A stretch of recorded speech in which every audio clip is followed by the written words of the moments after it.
ধর্ম অবমাননার ট্যাগ, উত্তপ্ত জনতা আর হাতে লাঠিসোঁটা। দৃশ্যটি ইদানিং আমাদের চেনা। কখনো পীরের দরগায় হামলা, কখনো আবার সমকামী সন্দেহে পিটুনি। কিন্তু এই কথিত ধর্মরক্ষার আড়ালে কি লুকিয়ে আছে অন্য কোনো অন্ধকার গল্প? সম্প্রতি কুষ্টিয়ায় শামীম বাবার দরবার শরীফে যা ঘটল তা কেবল একটি বিচ্ছিন্ন ঘটনা নয়, বরং মব কালচারের এক ভয়াবহ প্রতিফলন। ঘটনার শুরু এক পুরনো ভিডিওকে কেন্দ্র করে। অভিযোগ ওঠে পীর আব্দুর রহমান শামীম ইসলাম বিরোধী বক্তব্য দিচ্ছেন।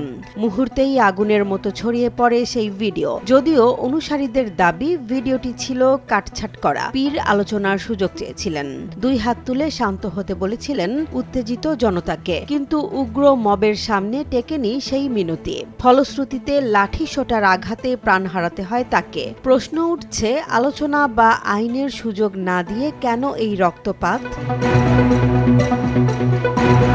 বিশ্লেষকরা বলছেন এই হামলার ধরনটি লক্ষ্য করার মতো। প্রথমে ধর্মীয় আবেগকে পুঁজি করে মানুষকে খেপিয়ে তোলা হয়। যখন ইসলাম রক্ষার দোহাই দেয়া হয় তখন সাধারণ মানুষও অনেক সময় প্রতিবাদ করতে ভয় পায়। কুষ্টিয়ার এই ঘটনায় জড়িত সন্দেহে যাদের নাম উঠে এসেছে তাদের অনেকেই বিভিন্ন ধর্মভিত্তিক দলের সাথে সম্পৃক্ত। যদিও দলগুলো দায় অস্বীকার করেছে, কিন্তু মাঠ পর্যায়ের বাস্তবতা ভিন্ন সংকেত দিচ্ছে।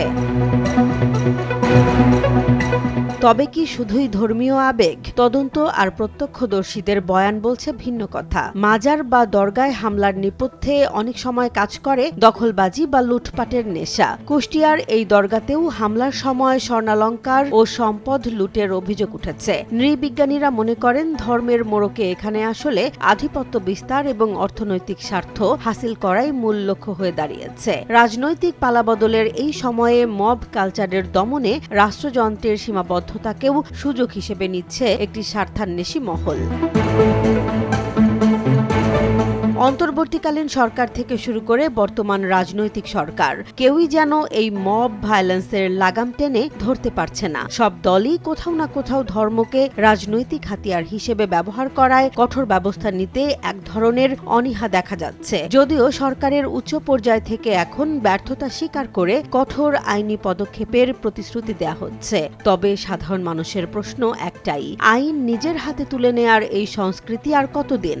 বিচার কি হবে, নাকি স্রেফ ধর্ম অবমাননার দোহাই দিয়ে চাপা পড়ে যাবে সব অপরাধ? জেসমিন জাহান, নিউজ ডেস্ক, জনবাণী।